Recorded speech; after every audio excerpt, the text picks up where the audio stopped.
Number 2, the Leader of the Opposition, David Shearer. Thank you, Mr. Speaker. To the Prime Minister. Does he stand by his statement on asset sales, quote, "It's a minor delay, but in the overall scheme of things, sometimes the longest way home is the fastest way home," and if so, is he still confident that his asset sales schedule is on track? The Right Honourable Prime Minister. Mr. Speaker, yes, the government's share offer program is completely on track. Between March and June next year, we intend to offer shares in Mighty River Power while still holding at least 51% of the company. We always expected legal action from the Maori Council, and in fact, it's better that this is happening sooner rather than later. The Leader of the Opposition. Thank you, Mr. Speaker. Has he read any reports to his government about the progress of asset sales and privatisation plans of other governments? The Right Honourable Prime Minister. Speaker, no from memory. The Leader of the Opposition.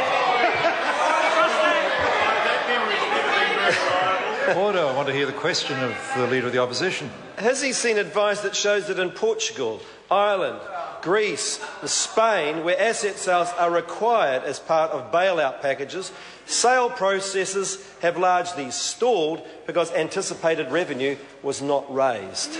The Right Honourable Prime Minister. Well, Mr. Speaker, I can't talk too much about the economics in Greece other than I'm pretty convinced that Labour, the Greens and New Zealand First would probably turn us into Greece. But, Mr. Speaker, what I can say is just because there has been a global financial crisis, which the opposition seem to remember now, but never remember when they're asking every other question about what's been happening in the last 4 years, actually, the Dow Jones... Order, the Leader of the Opposition. Speaker, that was a pretty straight question, I have to say. I think the member's point is reasonable. The Prime Minister was asked about whether he was aware of certain asset sales programs in a range of countries. Just to refresh the Prime Minister's memory, I'll invite the Leader of the Opposition to repeat his question if he could. The Leader of the Opposition. Well, Order. Has he seen advice that shows that in Portugal, Ireland, Greece and Spain, where asset sales are required as part of bailout packages, sale processes have largely stalled because anticipated revenue was not raised? The Right Honourable Prime Minister. Well, the answer now is maybe, because Clayton Cosgrove is holding something up, but I think that was his application to become leader.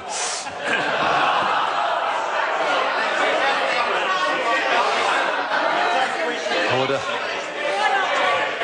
Order. The Leader of the Opposition. Thank you, Mr. Speaker. Is he aware that Kyrgyzstan recently postponed selling its state-owned mobile network? Russia recently cancelled 3 state privatisations. Hungary is preparing to renationalise a gas company, and Croatia has cancelled selling off its state bank. The Right Honourable Prime Minister. Mr. Speaker, no, but now it's all starting to come clear where Labour's getting its economic policies from.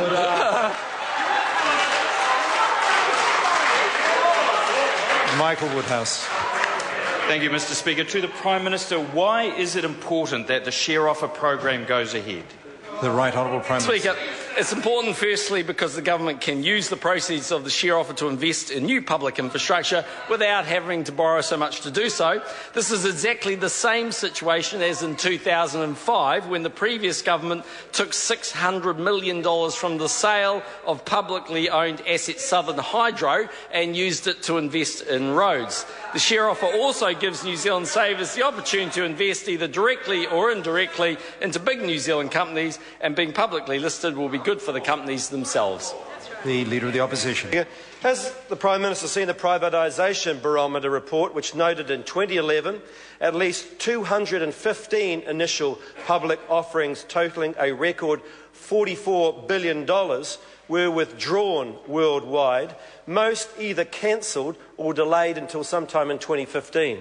The Right Honourable Prime Minister. Mr. Speaker, no, but what I have seen is a report that I can't recall whether it's from the IMF or the World Bank, but the report basically looked at, over the last 20 or 30 years, countries that had involved themselves in partial privatisations or the mixed ownership model, and what it showed was there was literally tens of thousands of them. And by the way, if the argument of bringing a company to the market is such a bad idea in New Zealand, why did it work so well Point for of trade? order, the Leader of the Opposition. Mr. Speaker, that was also a specific question about 2011, not some ancient history Order, of asset sales. I think the Prime Minister did actually answer the question. He went on to add a little more information, which was reasonable for a while, but then it got unreasonable at the end there. But the Leader of the Opposition, supplementary question. Is he comfortable being in the company of Spain, Greece and Portugal, the only countries still contemplating sell-offs? And does he think now is the right time to sell off New Zealand's assets? The Right Honourable Prime Minister. Well, Mr. Speaker, I don't believe the member is correct. I do believe bringing these companies to the market through the mixed ownership model is a good, sound economic approach. And actually, I think it will deliver better results for New Zealand without having to borrow more money. I know the members' policies are to print money and borrow more money, but I think that... Order. Leader of the Opposition. Thank you, Mr. Speaker. Is it his aim in selling off assets to maximise return to the New Zealand taxpayer, or given the value in shares likely to slump as a result of the sales, to give enormous bargains to those buyers rich enough to buy shares? The Right Honourable Prime Minister. Well, Mr. Speaker, the member will be aware, because of the Securities Act legislation, that I can't offer a comment on whether the share sales are likely to be successful or not. But what I can say is if one goes and looks at Trade Me, as an example, was brought to the market under what can only really be described as the mixed ownership model, and that's proven to be very successful. I think if one also looks at the number of KiwiSaver accounts, the New Zealand Super Fund, the other pension funds in New Zealand, mums and dads looking for investments, they'll find those attractive investments. We know that Labour was happy for them to pour their money into finance. Order. The Prime Minister has no responsibility for Labour. Point of order, the Honourable Trevor Mallard. Mr. Speaker, I asked the Prime Minister to table the advice which indicates that he cannot... Order. The member knows he can't do that. Michael Woodhouse, supplementary question. Thank you. To the Prime Minister. What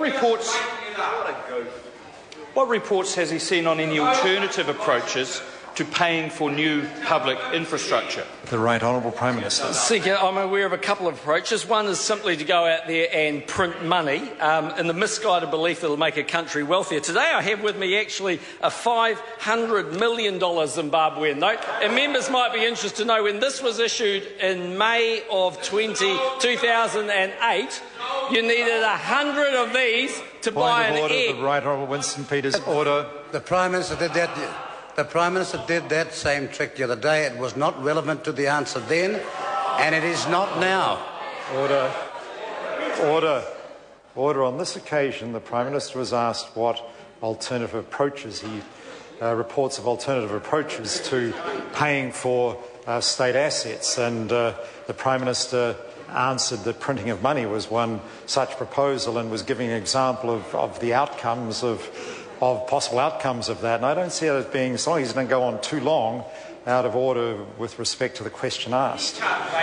The Right Honourable Prime Minister. So, Mr. Speaker, as I say, one option is to print money, and you'd need 100 of these when it was printed, 100 $500 million notes to buy an egg, poached, boiled, fried, or any other way, scrambled. And the other option... Point of order, Kevin Haig. Point of order. How long is too long, Mr. Speaker?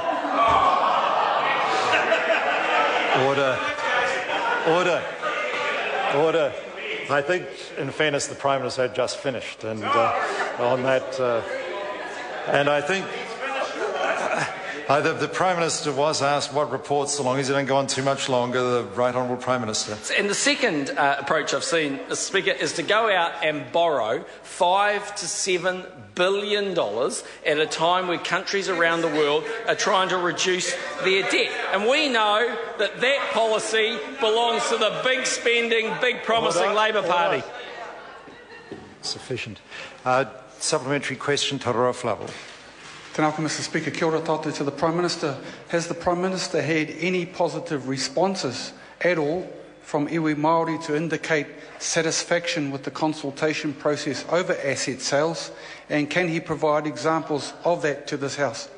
The Right Honourable Prime Minister. Mr. Speaker, well, I haven't directly asked that question, but what I have seen is reports that say, as part of the consultation that was undertaken, the belief of some iwi that if Shares Plus had been adopted, it actually would have been a negative step for Māori. Question number 3, Kanwaljit Singh Bakshi. Mr. Speaker, my question